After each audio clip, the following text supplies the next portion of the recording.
उम्मी एक छोटे से घर में रहती थीं। वो रोजाना अपने खानदान के लिए खाना पकाती थीं और किचन में हर वक्त मसरूफ रहती थीं।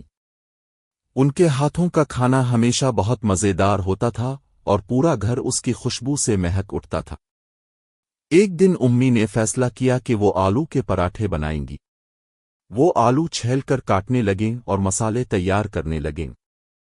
उम्मी के हाथों का जादू देखकर उनके बच्चे बहुत खुश हुए और उन्होंने उम्मी से कहा कि वो भी मदद करना चाहते हैं। अम्मी ने मुस्कुराकर उन्हें इजाज़त दी और कहा कि पहले हाथ साफ करें। बच्चे बहुत खुश हो गए और हाथ धोकर दोबारा किचन में आए। अम्मी ने उन्हें बताया कि खाना सिर्फ मसाले से नहीं बल्कि मोहब्बत से बनता है।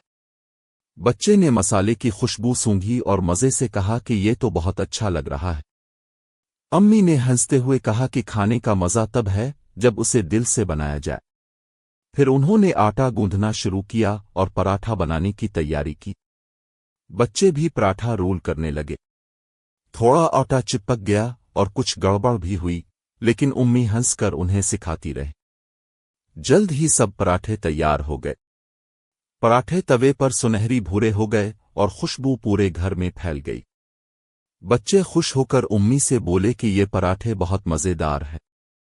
उम्मी ने कहा कि मज़ा तब है जब खाना दिल से बनाया जाए। आखिर में सब खानदान के लोग मिलकर बैठे और पराठे खाए। अबू, दादी और नानी सब खुश थे और बच्चों ने उम्मी की तारीफ की। बच्चे ने कहा कि वो भी उम्मी की तरह खाना पकाएंगे और उम्मी ने मुस्कुराकर कहा कि फिर वो सब मिलकर नए खाने आजमा सकते हैं।